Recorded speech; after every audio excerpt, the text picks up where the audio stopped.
ये बात आप जरूर स्वीकार करें कि सोते समय आपको बहुत सावधान रहना है। और प्रायः गलती सोते समय करते हैं उपासक की, कोई प्रपंच की बात याद करते हुए या मोबाइल देखते हुए या कोई गंदी चेष्टाओं का आपकी रात बेकार चली जाएगी। अगर गंदी चेष्टा हो गई तो सुबह भी बेकार हो जाएगी, दिन भी बेकार हो जाएगा, निरुत्साहित हो जाओगे। सोते समय आपको समय नहीं देना व्यर्थ चिंतन का। उसी समय विषय चिंतन होता है, उसी समय विषय भोग की आकांक्षा जागृत होती, उसी समय विषय देखने की इच्छा होती। मोबाइल है तो जिस समय आप अपनी शैया पर जाएं स्विच ऑफ कर दें। उसमें मैसेज घंटी आने का कोई भी रास्ता मत रखें। मान लीजिए आप उपासक हैं भगवत प्राप्ति के, 30-35 वर्ष ये नहीं था तो सब मर नहीं गए थे। और बोले इमरजेंसी, जब इसकी 30-35 वर्ष से पहले इसकी कोई रचना नहीं थी, मुझे लगता है, क्योंकि 30-35 वर्ष में ही इसका विस्तार देखा है। नहीं तो कभी किसी के पास मोबाइल नहीं। कोई बड़े अधिकारी तो इतना बड़ा वो, इतना बड़ा वाला वो ऐसे रखते थे। नहीं तो मोबाइल तो हमें लगता है 30-35 वर्ष। तो फिर इमरजेंसी कैसे चलती थी? कैसे चलती थी इमरजेंसी? और आप ब्रह्मा हो क्या कि इमरजेंसी संभाल लोगे? स्विच ऑफ करो। जो सब इमरजेंसी संभालने के लिए तैयार, रात दिन न सोता है, वो हर समय जागृत रहता है, वो हमारा आराध्य देव है। स्विच ऑफ करो, चिंतन लगाओ श्री जी का। ये जो रात्रि के शयन के समय मोबाइल में इधर उधर दृश्य देखने हैं, अपने सर्वनाश का बीज बोना है। मान लो, हमारी प्रार्थना मान लो, ये उस समय मन आपको परेशान करेगा जब कमरे की सिटकिनी अंदर से बंद होगी। सबसे प्रार्थना है रात्रि के शयन के समय। तो बोले फिर ठीक है 10 बजे तक देख लेंगे मोबाइल, इसके बाद शयन के समय भजन कर लेंगे। होगा ही नहीं। क्या तुम देखना चाहते हो? प्रिया प्रीतम के सिवा और कुछ क्या देखना चाहते हो? वो तो सुभग सुंदरी सहज सिंगार, सहज शोभा सर्वांग प्रति सहज रूप वृषभानुनंदिनी। हमारी स्वामिनी जी की सुंदरता छुपाने के लिए आभूषण पहनाए जाते हैं, औरों को तो आभूषण सुंदरता बढ़ाने के लिए। यहां छवि के छिपाए बे को ऐसे के दास होके क्या देखोगे मोबाइल में? क्या देखना चाहते हो? वासना की क्रीड़ा, और तुम उस क्रीड़ा को देखना चाहते हो। परमार्थ के पथिक हो। देखना है तो प्रभु को देखने की वृत्ति रखो, अन्यथा मूंद लो आंखें। प्यारे, महान फल प्राप्त करोगे। सबसे प्रार्थना है एकांत में मोबाइल रूपी दुश्मन से बचो। क्योंकि जब आप गंदी बात कहीं देखोगे तो आपके अंदर वैसे ही चिंतन बनेगा। वो ऐसे ही लगेगा, मैं भी ऐसा करूं, मैं भी ऐसा भोगूं, मैं भी ऐसा देखूं। मान लीजिए आप, जब हमारे शास्त्र कहते हैं कि पशु पक्षियों के मैथुन को भी नहीं देखना है, अगर ऐसा एक बार दृष्टि पड़े तो मानसिक प्रणाम करके दोबारा दृष्टि ना देना। और आप मोबाइल में ऐसी चेष्टाएं देखोगे, कैसे आप भगवत भजन करोगे? कैसे भगवत प्राप्ति का उद्देश्य रख पाओगे? ये कलयुग की बहुत महीन चाल है कि उसके बिना काम नहीं चलेगा और हम तुम्हें काम से युक्त कर देंगे। इसके बिना काम चलेगा नहीं, तुमको रखना पड़ेगा। और जब तुम इसे रखोगे तो हम काम अपना कर लेंगे। कलयुग ने कहा हम अपनी व्यवस्था बना लेंगे। यहां कह रहे, जब आप नींद में जा रहे हैं तो बिल्कुल मानो मृत्यु शैया पे जा रहे हैं। आपको उस समय नाम जप में बहुत ध्यान देना है, कहीं मन बहक ना जाए। तो क्या होगा, 5-6 घंटे जो आप लेटोगे ना, वो भी भजन हो जाएगा। हमारा जो सततम योमाम स्मरति नित्यशा है ना, ये पूरा हो जाएगा। नहीं, उस समय हम सो जाएंगे तो हमारा 6 घंटे का वियोग हो गया, 6 घंटे भजन रुक जाएगा। और ये 100% पक्की बात अनुभव की कहते हैं। यदि सोते हुए भजन करोगे तो जगते, कई बार तो पकड़ा है कि अगर आधे पद में बेशुद्ध हो गए तो वो पद पूरा जगते ही शुरू हो गया है।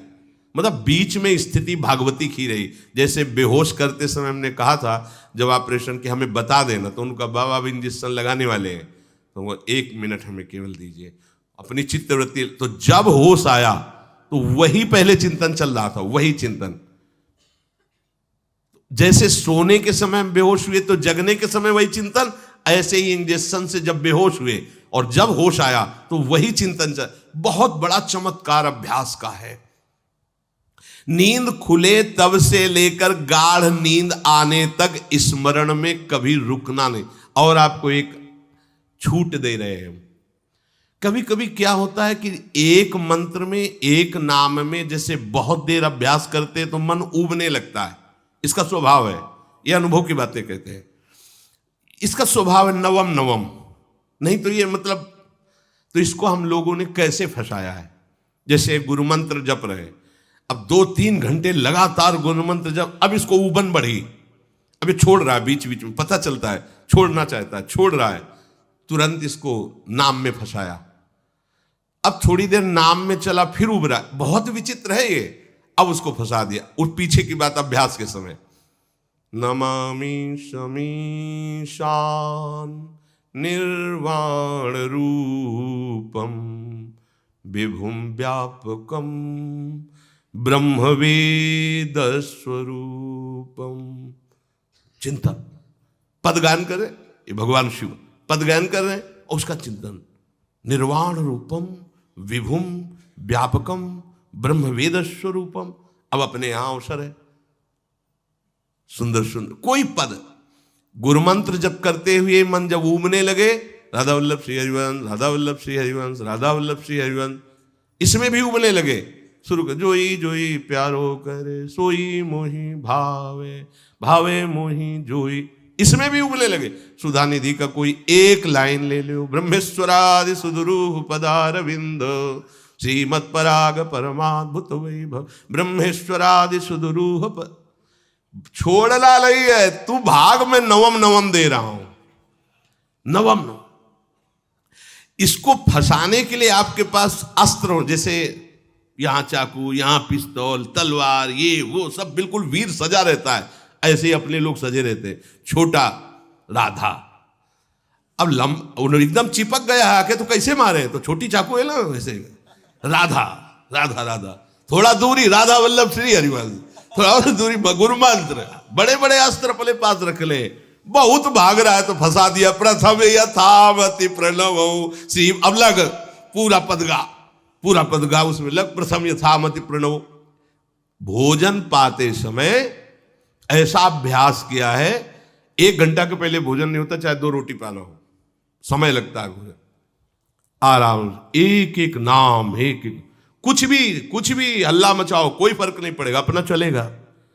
अभ्यास स्नान के समय, भोजन के समय, किसी क्रिया के करते समय, किसी से बात करते समय, सोते समय, ये विशेष स्थान जहां में सावधान रहना है। यहां भजन छूटता है, ध्यान देना, यही भजन छूटता है। चलते समय, क्रियावान होते समय, प्रसाद पाते समय या किसी से बतराते समय, ये सब भजन के छूटने के स्थान है और यहीं पकड़ना है भजन को। जब आपको बिल्कुल न लगे तो मानसिक सब बंद कर दो और गुनगुनाने लगो। जो धुनी आपको अच्छी लगे उसी में नाम, कोई नाम लेके, संसार का चिंतन न होने पावे, चाहे जो कुछ तुम जहां तुम्हारा मन आवे, गंगावरी गोदावरी, कुछ भी भागवतिक चिंतन के सिवा संसार के चिंतन न होने पाए। पहले ऐसे अनन्य बनो, फिर बाद में अनन्यता आती, रसना कटो जो अनरट। हाँ भी विषय चिंतन कर रहे हैं, प्रपंच कर रहे हैं, बोले रसना कटो जो अनरटो। और नहीं बोल सकते, प्रपंच बोलेंगे बस, रसना कटो, ये शब्द वहां नहीं आते। पहले हम आपको छूट देते, भक्त चरित्र, भगवान की चरित्र, नाम, कीर्तन, मंत्र, जो भी चाहो, संसार का चिंतन मत होने देना, पहले ये पकड़ो। फिर आगे चल करके जब पवित्र हृदय होगा तब ये निष्ठा आती, रसना कटो जो अन रटो, निरखियन फुटो नयन। मान लो संसार का चिंतन नहीं करने देना है इसको, आप जैसे बने वैसे करो भागवतिक चिंतन। कोई नाम ले लो, कोई मंत्र ले लो, तुम्हें जो प्रिय लगे, हम छूट देते हैं। ये हम नहीं करें कि रसना कटो जो अन रटो, ये बाद की बात है। हमें पहले इसका संसार चिंतन रोकना है। कैसे छूटेगा, कैसे छूटेगा, हमें यह पकड़ना है। नहीं तो निष्ठा की बात, जो हरि नाम जगत त्रिशिरोमणि वंश बिना कबहू, हरिवंश बोलेंगे नहीं, हरि बोलना नहीं है, हरि बोलना नहीं, क्योंकि जो हरिनाम जगत त्रिशिरोमणि वंश बिना, हरिवंश बोलना नहीं है क्योंकि प्रपंच में रति। तो क्या करो, जो तुम्हें प्रिय लगे पहले उसे पकड़ो। ये हम अंदर की बात करें, प्रवचन की बात नहीं कह रहे। मन को फंसाना है हमें। राम कृष्ण हरि जहां लगे इसको लगा, पहले इसको फंसाओ, संसार का चिंतन न होने दे।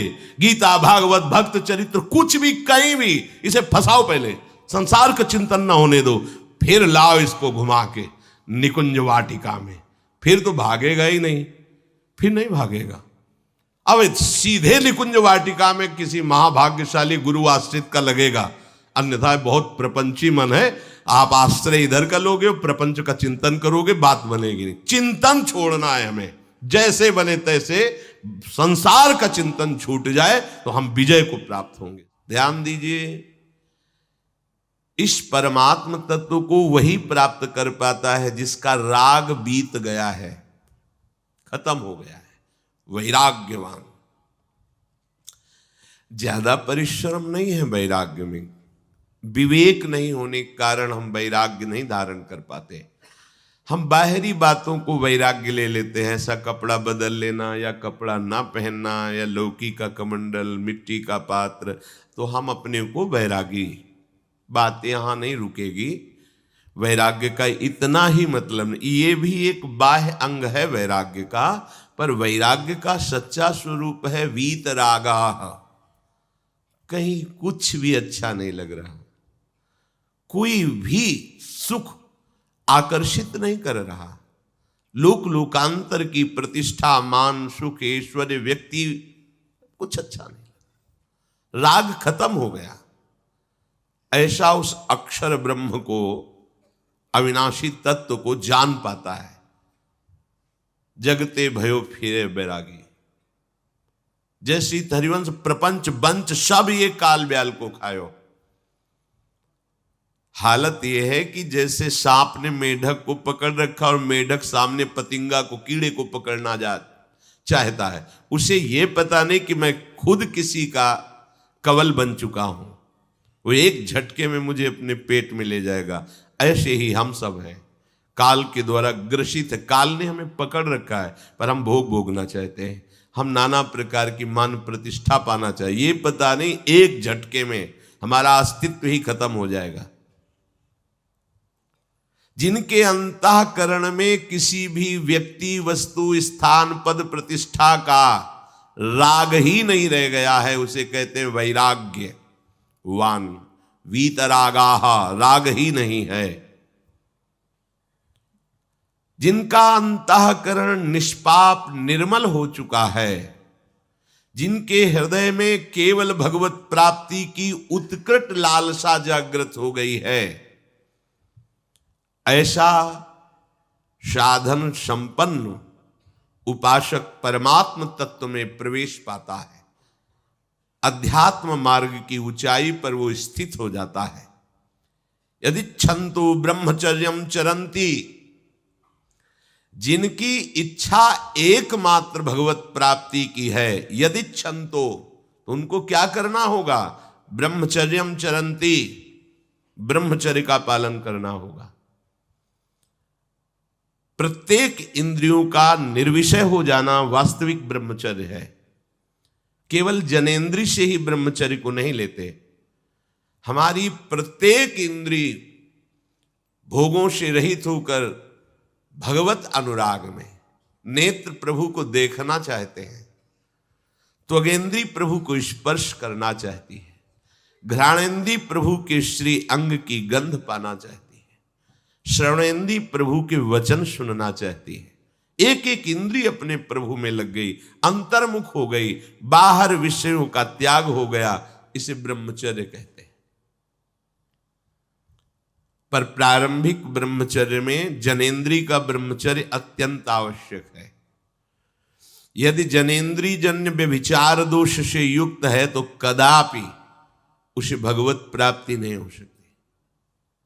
शुभ गति व्यभिचारी शुभ गति चाहे, असंभव। और भगवत मार्ग में सबसे बड़ा दुश्मन यही व्यभिचार दोष है, काम।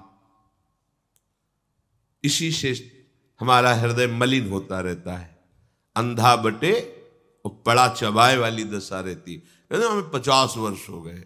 अरे 50 जन्म हो जाए तुम व्यभिचार करो, गंदी बातें करो, गंदे चिंतन करो, सो समय व्यतीत कर, अनंत जन्म व्यतीत हो गए, भगवत प्राप्ति हुई क्या? 50 वर्ष से भगवत प्राप्ति हो जाएगी क्या? 5 मिनट काफी है भगवत प्राप्ति में, एक बार नाम काफी है। वो स्थिति तो लाओ। बार बार बहिर्मुख वृत्तियों के द्वारा विषयों में सुख बुद्धि कर लेने से हमारा सारा का सारा अध्यात्म चिंतन बदलता रहता है, इसलिए लाभ नहीं मिल पाता, एक रस चिंतन नहीं रह पाता। बार बार विक्षेपी विषय करते रहते हो, हम सहते रहते हैं और भोगते रहते हैं। एक बार तो हिम्मत करके उठो, अब लो नशानी अब ना नशई हो, एक बार तो दृढ़ बनो। बस मन के अनुकूल चलने की बात को तुम्हें रोकना होगा, तभी तुम्हारे अंदर यदि क्षण तो ऐसी इच्छा जागृत होगी। पक्का पक्का ऐसा ही है, जब हम किसी विषय के वेग को सहते हैं, विषय नहीं भोगते हैं, तो मन बहुत जलाता है।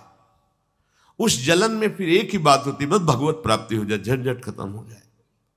कब तक हम इसमें चलेंगे? एक बार भगवत, वो जलन हमको भगवत प्राप्ति की इच्छा प्रकट करती है। अपने लोग क्या करते हैं, जलन को मिटाने की कोशिश करने लगते हैं, तो भगवत प्राप्ति की इच्छा क्या, भोग प्राप्ति की तृष्णा जागृत हो जाती है। भोगे हुए भोगों को बार बार भोगने की इच्छा का नाम तृष्णा है। बाहर और भीतर से कोई सहयोगी नहीं, जल रहा है उपासक, तब रास्ता निकलता है भगवत प्राप्ति का, तब इच्छा प्रकट होती। अब नहीं, बहुत जल लिया, अब तो केवल प्रियाजू के समीप जाना है, अब तो प्रभु के सानिध्य में रहना है, नहीं इन भोगों की जलन में जलना है। पर यहां तक पहुंचने के लिए जलना होगा, तभी लिखा सहित सहित बाढ़ भगति तास्तितिक्षस्व भारत, क्योंकि आगमा पाइनो अनित्यास, ये नाशवान काम क्रोधादि तुम्हें प्रेरित करेंगे, तुम इनके वेगों को सह जाओ, ये स्थायी नहीं है। आगमा पाइनो है, आने जाने वाले हैं, और ये सहन करने से नष्ट होते हैं, भोगने से बढ़ते हैं। यदि क्षंतो, अगर भगवत प्राप्ति की इच्छा है तो ब्रह्मचर्यम चरंती, ब्रह्मचर्य का पालन करना ही होगा, इसमें कोई गुंजाइश नहीं, क्योंकि आप चल ही नहीं सकते। ध्यान से सुन लो, ये मनोरंजन का मार्ग नहीं है, इसमें मन ही मार तनहारिक वृंदावन में गाज, इसमें मन मारना होगा। प्रायः ये मन को दुलार करने वाले लोग कभी भाग्य से सत्संग में भी आ जाते हैं, कभी श्री विग्रह के दर्शन करने भी मंदिर पहुंच जाते हैं, कभी तीर्थ याटन भी करते हैं, पर इनका कोई लक्ष्य नहीं होता। आज सुन लिया सत्संग, बढ़िया है, लक्ष्य नहीं होता। यहां लक्ष्य वालों की बात हो रही। यदि क्षण तो, यदि तुम्हारी ऐसी इच्छा जागृत हो रही किसी जन्म में भगवत प्राप्ति करनी, तो ब्रह्मचर्यम चरंती, आप सच्ची मानिए, जिसके निकालने में तुमको सुख की अनुभूति हो रही, उसको रोकने में कितनी सुख की अनुभूति होगी। उन्मत्त हो जाओगे, बहुत जल्दी आपके सारे के सारे करण भगवदाकार होने लगेंगे यदि आप ब्रह्मचर्य का पालन करेंगे। शरीर स्वस्थ, हल्का, मन प्रसन्न, नींद आदि पर विजय, कितने गुण ही गुण। और ब्रह्मचर्यहीन आलस्य, प्रमाद, भोगों का चिंतन, मन का डिप्रेशन में पहुंचना, कमर में दर्द, टांगों में दर्द, सर में दर्द, घबराहट होना, बिना किसी कारण के मन भयभीत हो रहा है, भोजन अपच हो रहा है, बिना किसी प्रक्रिया के वीर नाश हो रहा है, बिना किसी प्रक्रिया के। काहे को मृत्यु स्वयं स्वीकार कर रहे हो, ये मृत्यु है। चाहे भगवान दत्तात्रेय जी बोल रहे हैं या भगवान कपिल देव जी बोल रहे हो, जब उपासक को संबोधन करते हैं भगवत प्राप्ति के लिए, तो कहते हैं कि इस भोग वृत्ति को साक्षात मृत्यु रूप देखो, ये मृत्यु है तुम्हारी। जब शरीर राग त्यागना है तो तुम शरीर से भोग भोगोगे तो आसक्ति शरीर की पुष्ट होगी, आसक्ति भोग सुख की पुष्ट होगी, है नहीं। कितने दिन शरीर रहेगा, कितने दिन भोग रहेंगे। विचारवान बनो, ब्रह्मचर्यम चरंती, ब्रह्मचर्य का पालन करो। उपासक जो ब्रह्मचारी होता है उसका खिला हुआ चेहरा रहता है, जैसे कमल खिला हुआ, बिना किसी कारण के उसकी मुख मुद्रा में प्रसन्नता होती है। जो ब्रह्मचर्यहीन होता है बुझा हुआ चेहरा होता है, तेजहीन, बिना किसी कारण के वो शोकग्रस्त लगता है।